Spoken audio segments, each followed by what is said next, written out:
আজ সোমবার 6 তারিখ। আজ থেকে আমার ছেলের স্কুল খুলে গেল। বাইরে দেখো এত ঠান্ডার কুয়াশা, ওই জন্য জানলাগুলো বন্ধ করে সমস্ত ঘরের লাইটগুলো আমি অন করে দিলাম। তারপর সমস্ত ঘর বারান্দা সব বাসি ঘর দুয়ার আমি সব ঝাঁট দিয়ে দিলাম।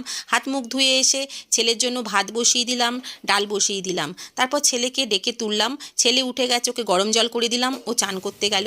ও যখন চান করছিল এদিকে আমি ডাল ফোড়ন দিয়ে দিলাম, বেগুন ভাজা, আলু ভাজা আর ওকে একটা ডিমের পোচ করে দিয়েছিলাম। আর সকালবেলা ওকে এরকম গরম গরম ডালের সাথে লেবু দিয়ে মেখে দিলে ও ভাতগুলো ভালো খায়, সেজন্য একটু লেবু মেখে ডাল দিয়ে মেখে দিলাম, ও ভাতগুলো খেয়ে নিল। আজকে আর টিফিন করিনি, যেহেতু 12টায় ছুটি হয়ে যাবে প্রথম দিন। আর প্রত্যেক দিনের মতন আজকেও আমি ওকে দেখো এইভাবে তৈরি করে দিচ্ছি, আর সোয়েটার পরিয়ে তার মধ্যে ওর বাবাকেও ডেকে তুলে দিলাম, কারণ ওর বাবা ওকে স্কুলে নিয়ে যায়। তারপর ওর বাবা উঠেও রেডি হয়ে গেল, দেখো ওরা স্কুলে চলে গেল। আর অনেক ব্যস্ততার মধ্যেও তোমাদের জন্য এই ভিডিওটা করলাম। কেমন লাগলো